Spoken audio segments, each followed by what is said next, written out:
Greetings, this is Justin Ledford, 8-figure contractor, host of the Real Construction Owners Podcast, creator of Federal Construction University, author of Federal Construction Contract Simplified, as well as host of the Adventure Retreats for Contractors. The following is a special teaching you how to maximize your company's potential, 10x your productivity, and achieve your goals faster with Chris Flickinger, brought to you by Federal Construction Contract Simplified. For exact strategies how you can make an extra few $100,000 this year with government construction contracts and grow your business faster than you ever thought possible, please visit federalconstructioncontractsimplified.com.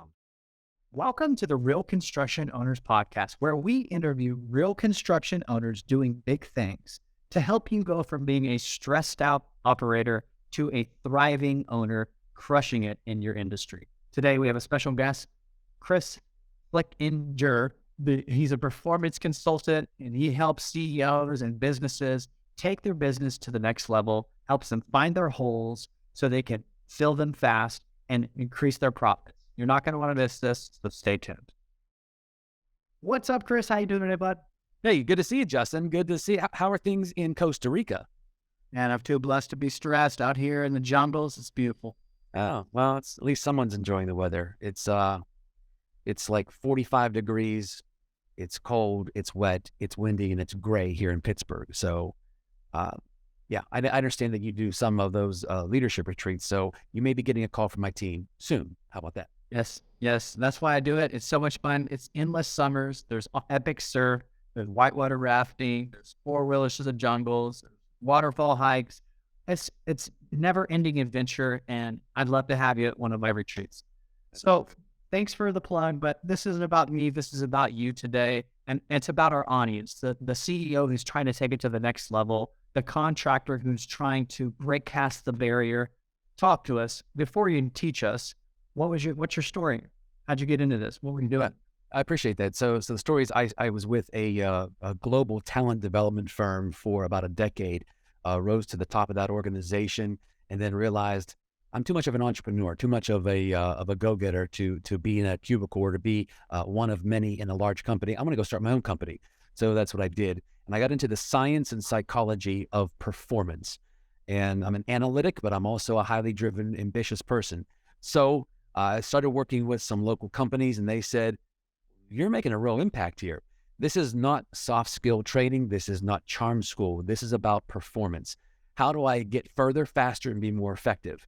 And what I really do, Justin, is I show executives, typically CEOs or the C-suite, how to get inside the minds of other people. Now, I've heard the joke, well, that could be used for the dark side of the force. Yeah, I'm sure that it could. But I show them how to do two things: how to inspire productivity, get more done, get it faster, make people want to do it more, and at the same time, a positive culture. Because if you're getting more done, if you have that prolonged pressure or that expectation of being a high producer, the question is, are you happy? Engagement is huge. And well, not everyone's happy. Yeah, not everyone's happy, but if they can get fed along the way, they'll get there faster. So it's inspiring productivity and a positive culture, and that's what I show executives how to do. Man, that's awesome. You just touched on a lot of things: inspiring productivity and building a thriving culture. If you care to, please elaborate some strategies that a contractor could do to inspire productivity. Because you know how it is. They sell a job, they make a big fat commission. There's tens of thousands of other jobs out there, but then they just coast and take it easy. How do you inspire somebody to be more productive whenever they just want to take it easy after they get a big paycheck? Yeah. So a lot of things that are built into that dynamic, right? So, if you are a current owner or you have contractors, 1099 workers, whatever that may be, there's a lot of things that you probably are doing right now to keep them engaged. Okay? The question isn't, are they engaged or not? The question is, where on a spectrum are they? So let's think about your organization. Let's think about each leader. Let's think about your teams. Here's the spectrum. At a base level, a company can be broken. Now, what you determine as broken, that's up to you. It's your definition. But then the next segment on this spectrum is unstable. They're out of broken, but they're things that is just a little bit more rocky, a little bit more unsure. It's unstable. Now, what the criteria is that defines that, you can determine it. From unstable, then we move into stable. This is where most companies want to be, stable, but it is not high performing. That's the last stage.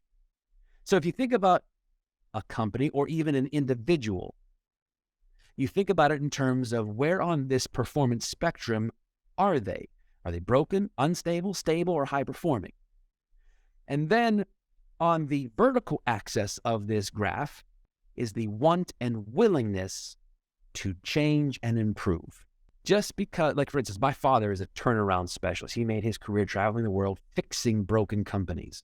Companies that, hey, they're about ready to declare bankruptcy. So they would hire my father, that he comes in and he turns the company around. His goal was to get that company from broken to stable. At stable, he ejected. My primary audience is to work with companies that are just a little bit in the unstable, and I take them to high performing. Okay, so two different mindsets to how to approach this. The want and willingness of someone to change and improve is really the crux of the matter. You have to want to get well. In military terms, so for instance, one of the industrial psychologist consultants on my team, it comes from a military background. She worked with the special forces. You know, the movie Top Gun, there's the Charlie. I literally have Charlie on my team. She came from the NCAA, sniper school, the top pilots, you name it. So in the military, when they do assessments in terms of engagements, they look at what is that population's will to fight. If a population's will to fight is high, it is a serious consideration if we should even engage. An example of that, the Vietnam, their will to fight was extremely high. That's a problem, right? Right now, you're seeing it with the Ukrainians. Their will to fight is pretty high. Go back to the American Revolution. Our will to fight was high. Now, if we don't have a strong will to fight, then the chances of us changing or improving, it's not high. So there's the first identification of where we are, and then what's the next stage. So for example, one of the challenges I meet with contractors, and I deal with a lot of major contractors, such as building construction and development, roofing, flooring, a lot of different types of contractors. Electrical contractors is another big one. I just came to my mind. So one of the biggest challenges is, okay, so we identified that, let's say that we're in just the end of unstable, right? We're at the end point of unstable. The problem is they want to go too fast. So as they plan for next year, okay, I recognize that I'm unstable. Next year, we're going to be high performing. No. It doesn't work like that. What it has to do is progressively improve. So your goal should be to make sure by quarter one, at least by July 4th, you are stable. So now what determinants are going to make you stable? Let's define what that is. By the end of next year, you should be at the midpoint of stable. Okay, well, what determines that point on the scale? So it is an incremental success. Psychologically, it is referred to as do fewer things, but more focused things. In Harvard, they refer to it as do less, but obsess. You cannot boil the ocean. And executives their eyes are bigger than their stomach. Okay? So they want to take on too much. The military has a great phrase, the Marines in particular. And that phrase is, slow is smooth, and smooth is fast. So that's something that I would start to have a discussion with a lot of these contractors. Yeah, that's fire, dude. This is good stuff. Where did you learn this? So I went back to school, and I made some generous donations to Harvard and MIT and the University of Pennsylvania, and my own family. And the truth is, while I learned a lot of stuff from the books, I learned a lot of stuff through a lot of failure. That's how it always works, right? Right, the best way to learn, right? But just some genuine curiosity and some great opportunities. Curious about something else you said. You're allowing me to extrapolate valuable data because everybody strives to have a thriving culture. And One of the things we talk about on this podcast is exactly that. Curious what would be some of your strategies to share with our audience on how they can build a firm and actionable tips. Well, maybe what I can do is I can share a graphic for you, which is the psychology of culture. We can include it in this podcast. But so basically, think of over in Greece. I think it's called the Parthenon, right? The big house that's up on the hill, the big statue. Okay, so if you think of that as culture, okay, at the base of that monument, that megalith, are some stone steps. At the base level of any company are what we call basic productivity and profits. And that is kind of a corporate machine mentality. Productivity and profits. There is nothing wrong with having that corporate machine mindset. It works a lot.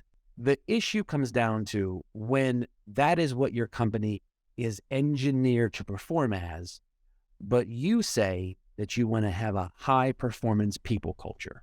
There is a discrepancy between what you say and what you do. When you say one thing, but do another thing, it will undermine everything. So if you're going to have a corporate machine culture, own it. Say that's what it is and live it and love it. Okay? It's going to have a little bit higher burnout. People are just going to see it as going through the motions. You'll find some superstars. That's fine. But own it. If you're going to have a high-performing culture where you're worried not only about profits and productivity, but people's engagement levels and leadership and all of that, there are 5 pillars on this Greek structure that go up to that Piedmont. I think it's called the Piedmont, the top of it, which was where a high-performing culture is. And as you look at these columns, it's like, well, how high do I want to go up on this? And that's kind of, again, another spectrum. But here are the 5 pillars. The first one is values. What are the values of the organization? Now, you get a lot of, well, that's mushy stuff. If values are merely words on a wall or words on a website, you have missed the boat on values. Everything needs to go back to values in that organization. That's how you fight within the organization. It is what determines the actions of the organization. It is how you will make difficult decisions in the organization. When a difficult decision comes across your desk, if you are not pulling out those values that you stated, this is what we stand for, when else would you pull them out? So values is the first one. Second is connection. You have to have a real connection with people. See, in corporate machine cultures, I don't have a connection so much. Show up, clock in, clock out. But if you're going to have a connection, that is not, do not misunderstand, that is not rapport building. It can include rapport building. It includes niceties, but that's not what I mean by connection. Connection consists of 3 components. Number 1, do I invest energy into you? Do people say that, they spent some time with me, they sat down with me, they took me to lunch? Or is there time that's invested in you? Secondly is, can I identify your strengths? If someone said, I know what, they know what I do. They get it. They know what value I bring to the table. If you don't know and articulate the strengths that people bring to your team, they're not going to feel connected. And the last one is we call future orientation. Do you talk to them about their future growth, career expectations here at the company? Now, you reverse engineer this. If you went home, Justin, and let's say that you early in your career and you thought you were going to get fired. Okay, and you go home to your wife and you say, I think they're going to let me go. And your wife said, Justin, why did you think that? Did you do something wrong? No, I didn't do anything wrong. Well, then why would you think that they're going to fire you, Justin? And you would say something along these lines. No one even knows what I do. They don't even care. In other words, they don't know your strengths. My boss hasn't come to see me in forever. In other words, no investment of energy. And, we're supposed to have that leadership retreat in 2 months, and I was left out of the invite. No future orientation. Those are signals that we're not really connected. Third. Does that make sense? Dropping bombs over here, brother. Let's go to number 3. Number 3 is vulnerability. This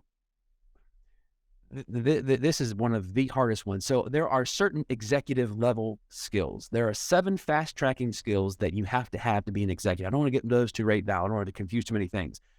But one of the core executive functioning skills is empathy. Within the special forces community, empathy is not one that you normally think about, but it is usually one of their highest level indicators. They actually care. They care for one another. And special force operators are willing to be vulnerable. They're willing to admit mistakes. They're willing to admit failures. They don't put on a front that they're perfect. Now, they are highly skilled people, but oftentimes in the training routines and exercises, as some of the more senior officers will take their new recruits through a house, right? They're sweeping a house or something of that nature. In fact, there's one story in particular of where they get up by the windows and they're telling that windows are dangerous for us. Stay away from windows. And the new person says, okay, shake their head. And then the instructor says, and if you ever see me standing in front of a window, you better say something. You better grab me and pull me down. Because if I make that mistake, I need you to have my back. In other words, he's saying, I can be vulnerable here. You better step up and help me. So vulnerability is a key thing. Can you be real with your people, or do you have to be the smartest person in the room all the time and have that persona? You don't want that. So having the leader go first, go big with vulnerability has a tremendous dynamic in terms of creating a collaborative culture. Fourth, leadership skills. Pure leadership skills. People think they know what leadership skills are. And look, the only thing that a leader must have, all these books behind me, all the schooling, all the stuff that I've gone through, there's only one thing that a leader really needs to have. And if they don't have this one thing, Justin, I'm telling you what, I can guarantee you they're not a leader. Guarantee you they're not a leader. People will usually say, well, imagine it's confidence or risk-taking skills or money acumen. Those are all necessary, but they're not sufficient. The only one thing that a leader must have, and if they don't have it, they're not a leader, is followers. By definition, a leader must have followers. Now, there is a key difference between having followers and having prisoners. And the last time I checked, prisoners are always looking to subvert the system and escape. So you just have to ask yourself, do I have followers or do I actually have prisoners? Leadership skills are critical. And I'll tell you, one of the things within leadership is basic who, what, when, where, why, how. Let me give you an example. If, Justin, if you and I were in Costa Rica, and let's say, you didn't even know I was in town. And we're nice, we have rapport, okay. And I see you walking on the side of the road, and I pull up beside you, and I say, hey, Justin, hey, man, how you doing? Hey, get in. You're going to ask me a couple questions. Now, look, we're nice, we're friends. But you're going to say, hey, Chris, why? Where are we going? So many leaders do not tell people where we're going. They don't tell me why I should get on board. Well, why? Because I'll get you a paycheck. No, that's what I get. But why do I want to do it? So he's not the leader. That's really good. You have to cast the vision. As the owner, you always have to be finding that opportunity to share the vision with the people who grow and build your business. Because if you don't give them a place to grow, they're going to end up going. That's it. Leadership is one of the most dangerous topics, competencies that I think is out there. And I say dangerous because when people think they know what it is, they skirt over it. And yet they're missing what it actually is. So it's a very dangerous topic. The last one is purpose. The last column on the Parthenon is purpose. And that goes straight to the why we should do. So there is a big picture why, and then there's a little picture why. The little picture why could be, why do I want you to take on this task? Why do I want you to do this? Sometimes people see that as dumping on them. Oh, you just assigned the task to me. No, this is the development opportunity. You do this, then you have gained a new skill and you can grow in the company. So there's a small picture why I want you to do something, and oftentimes leaders do not articulate that. But then there's the big picture why. And oftentimes people reduce their job to just going through the motions. You're not going through look, you can go through the motions. And if you have a company where people just go through the motions, you will get minimum compliance and minimum responsibility. If you want maximum cooperation, then you have got to get the people to buy in, take ownership of the purpose. Now, there can be there's an internal purpose and an external purpose. My gosh, it seems so confusing, doesn't it? All right, so the internal purpose is if you don't show up, if you don't do your job, do you understand what happens? Let me tell you what the wrong answer is. Well, someone else will do it. Well, no, that's the wrong answer. And if you have somebody who has that type of mindset, perhaps you have the wrong person. Then there is an external purpose. The roofing companies that I work with, the glazing contractors that I work with, they, like the one glazing contractor, we put glass on a building. No, you don't. You put the most distinguishing feature on the most iconic buildings across the world. How many people will actually get inside all of these buildings? How many people will see the outside of the building and go, wow? How many movies do you watch where little kids go, oh, that's New York City. You see that building? Do you realize the impact that you have? Roofing contractors. Oh, we slap some concrete, some decking on top of a building. Really? See, when I went to school, even in basic psychology classes, there's something called the hierarchy of needs, Maslow's hierarchy of needs. And one of the basic needs of life is food, water, and shelter. And if we don't have those things, ain't nothing else getting done well. You don't just put decking on a roof. You provided one of the most essential elements for living so that people can perform at a higher level. If your product fails, the world stops. When you start thinking about what you do, it takes on a different meaning, a deeper meaning. And it presents you with a higher level of purpose in your work. I'm sure you've heard that bricklayer story of when some architect a long time ago said, what are you doing? And the bricklayer was like, I'm just laying some bricks so I can make money. And then another one was like, I'm laying bricks inside of this cathedral so people can worship the creator of the heavens and we're building a beautiful place of worship. And it's all about the story you give something in order to give it its importance. That's it. Think of this. Okay, so now look, you don't have to always get as poetic as you and I just described. Okay, but look, between the two workers, which one is going to be more accountable? Which one's going to work more diligently? Which one's going to make sure that there's less mistakes? Which one's going to make sure they show up on time? State of the job is finished.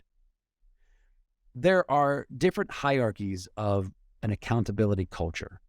And sometimes we use the words ownership, accountability, responsibility as synonyms. They're not synonyms. They don't mean the same thing. Those are actually distinct levels of commitment. And if you can get someone to take ownership, that's when you start have to getting into these higher level competencies. So let's talk about accountability for a second. What if, a lot of contractors, sales organizations, because that's what they are, they struggle with holding their accounting department or their collections department or their sales and recruiting department accountable. Are they missing a key component in their business? Or what's your take on it? Like, how can people become more accountable? So, Justin, I know you help businesses secure government contracts, right? All throughout the world? All throughout America, correct? All throughout America, okay. So, Justin, is your company operating above the bar, at the bar, or below the bar at this current moment? Which company are you referring to? Gee, pick one. Go ahead and pick one. Go ahead and pick anyone. I'd say they're both above the bar. My roofing and storm restoration and solar company is above bar, and my consulting, where I teach people how to win government contracts, is above bar as well. And how did you make that determination? Because there's laws and there's ethics, and you can't pass those, otherwise you can actually get in trouble. And that's how I made that determination. Okay. Isn't that at the bar? I see your point. Okay. Well, so my overall point here is, unless you define performance, we're not really sure what performing above the bar is. One of the biggest challenges with accountability is people being on the same page as to what they're accountable for. One of the key components of executive skill set is, are you concerned with simply getting the communication out, or are you concerned with getting the communication owned? People that are at lower levels in the organization simply get communication out. I sent the email, told them what to do.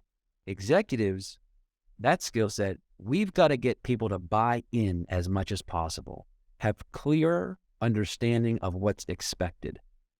I got to get them to own this communication. So in terms of accountability, if you can't, everyone is not on the same page. Are we above the bar, at the bar, or below the bar? You see, if there's discrepancy, it's probably because the bar is not defined. So one of the things is to make sure people understand at a minimum what is expected. See, goals are for exceeding the expectations. Bonuses should be paid for going above and beyond. I'll pay bonuses for performance. I pay a wage for what's expected at a minimum. So alignment is key. Can I make sure everyone is on the same page and aligned? And in order to do that, I have to make sure that everyone is aware of what is expected. Makes perfect sense. So we have CEOs starting the new year and they're starting to plan. And what would you say to that person? How could you benefit? How could you help them? This is critical. It's simple. One of my good friends is he's one of the lead scouts for the Green Bay Packers. And he says, Chris, if they can't do the simple things right now, then they will never do the more complex, bigger things right later on. So we got to make sure that blocking and tackling is down. Okay. So what is blocking and tackling? Are you focused on just getting business done, the transactional side of business, or are you focused on transforming the business? Okay. Now, if you have a company that's in that broken quadrant, moving to unstable is transformational. In other words, you're going to do some different things. If you're in the broken quadrant and you're just doing business how you've always done it, then you'll be transactional and you'll stay in broken. So what I would suggest is that you take a good hard look at, if I was going to define what high performance was at my organization, and just the very first step in the high performance quadrant, what does that look like? Define that. Define that performance threshold. I think getting everybody to own their task, like you said, is brilliant. That's high performance. Instead of, everybody, if you assign everybody to do it, nobody does it. One person has to own it. Yeah, I would say, okay. So then I would back up and I'd say, all right, so tell me then, what is the minimum condition for stable? Right? So again, if stable, there's a quadrant of stable. There's kind of on the high end, the middle end, and then the beginning. What would be the minimum threshold of the beginning of stable? Define that. Minimum threshold for stable would be accountability, because they own each task. Well, I thought that was what high performance was. Okay. They're hitting their minimum KPIs. They're not going above and beyond. There we go. Okay, so now let's back up one more. Define for me what the minimum threshold of unstable is. You're not broken, you're unstable, but it's at a minimum. What's that look like? Unstable is leaders having to check in on them constantly. Micromanage. Yeah. Fix things after they should have been done. Okay. So if you in your company can get a real clear dose of reality, I don't care how you evaluate it, but determine where you are actually at on that spectrum. And then the question becomes, where do we need to be next year? The answer is not making 3 or 4 jumps. The answer should be the next natural iteration. If you are at the mid stage of unstable, your goal should be by July 4th to be at the high end of unstable, perhaps even into stable. By the end of the year, hopefully be at the mid stage of unstable. If you can define these points, then you know, kind of goes back to our car analogy, where we're going. Love it. Love this. So if something is going to sabotage a business from a performance standpoint, what would that be? When you say sabotage, like what are you thinking of when you say sabotage? Something's going to jeopardize a company going from stable to high performance or unstable to stable to get to high performance. That's what I mean when I say sabotage. So one thing would be a superstar culture. Superstars can suck. So I did work with the Pittsburgh Steelers and became good friends with Brett Kiesel, this monster of a mountain man, 2 Super Bowl rings and everything. Great guy, took me in and got me familiar with the team. And the Pittsburgh Steelers, if you're familiar with them, they've had their share of superstars. One comes to mind called Antonio Brown, who then goes on and, you usually see him on, the entertainment channel or something like TMZ or something like that. But basically, he's a superstar. Superstars are the biggest problem for high-performing teams. Why? Superstars, by definition, want to shine bright. They want to shine by themselves, and they want to outshine others. There is nothing wrong with having superstars on your team. They're really good. Antonio Brown was the best wide receiver in the NFL at the time. The question that you need to ask yourself that can sabotage where you want to go with high performance is, at what cost am I willing to tolerate a superstar? See, when Mr. Brown was hired as the best wide receiver in the league to the Steelers, he brought tremendous talent. He also brought that superstar mentality. The entire time he was with the Steelers, we never won a Super Bowl. When he eventually left the Pittsburgh Steelers, we did get something from him, a fractionalized team, a team that wasn't as nearly as sound and strong as it could have been. Now, he wasn't the only culprit, but at what cost are you willing to take on a superstar? Superstars need to learn how to humble themselves, and I actually have a whole course on helping superstars not suck. Superstars are great. They win. They bring tremendous talent. And if we can learn to align them, they can actually, look, stars can work together. They're called constellations, and they're really nice in the sky. But it takes some skill set and some orchestration to get superstars to learn to shine on one another as opposed to just shining for themselves. True. That is good. So I know you have been to several conferences in the construction realm, and you're teaching this stuff, and you have an offer for my audience. Tell us about what your performance mindset diagnostic is and how somebody can reach out to you if they like what they're hearing and they want to take their business to the next level. Yeah.